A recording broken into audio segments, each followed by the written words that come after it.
I want to read you something that Nietzsche wrote.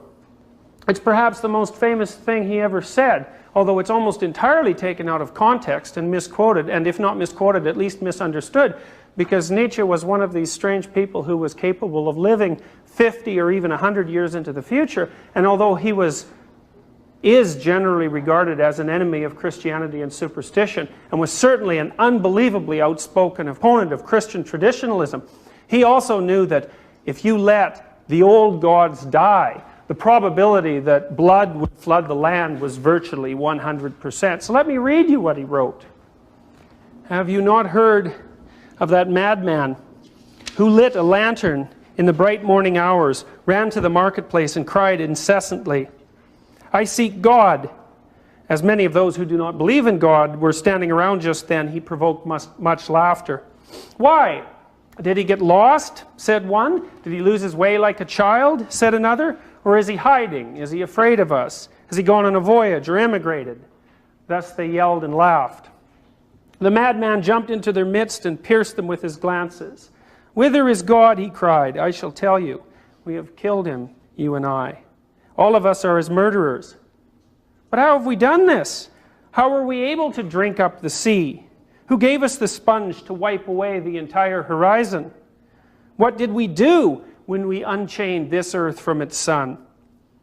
Whither is it moving now? Whither are we moving now? Away from all suns? Are we not plunging continuously, backwards, sideward, forward, in all directions? Is there any up or down left? Are we not straying as though through an infinite nothing? Do we not feel the breath of empty space? Has it not become colder?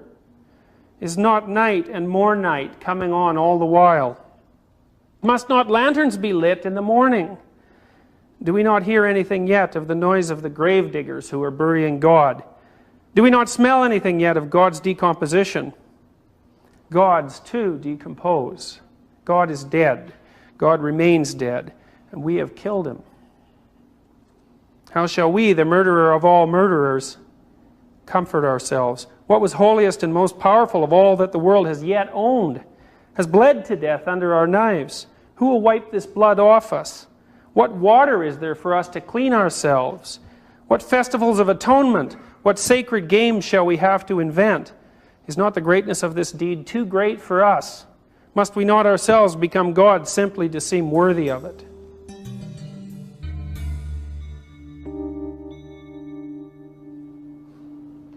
Well, as you can tell, that's a much different notion from the casual "God is dead" quotation that's most generally associated with Nietzsche. Well, what is he saying?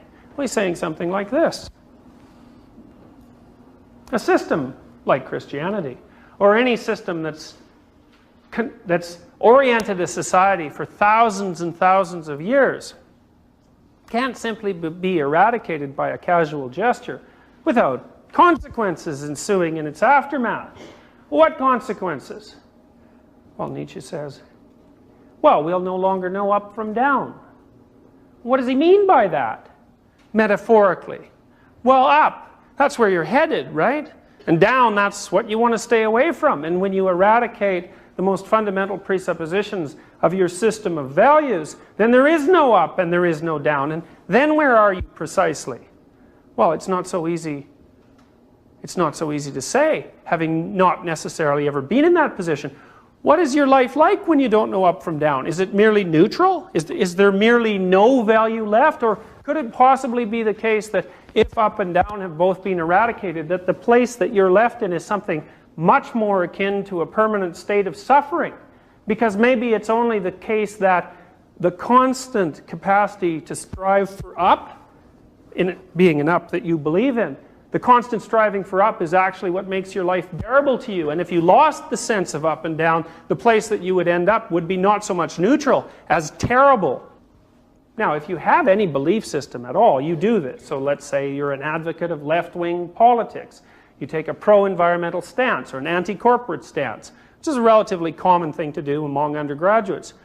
What do you do when you hold that belief system? You view the world as it lays itself out, and you explain the manner in which it manifests itself, in terms of the axioms of that belief system. And you may note that you can do it, right? You can tell a credible story about why the world is the way it is by adopting, say, an anti-corporate perspective. Because there are all sorts of terrible things about the world that are a consequence, say, of corporate maneuvering. And you might also say that, and Piaget would say this, that it's a necessary developmental stage to acquire allegiance to a given belief system.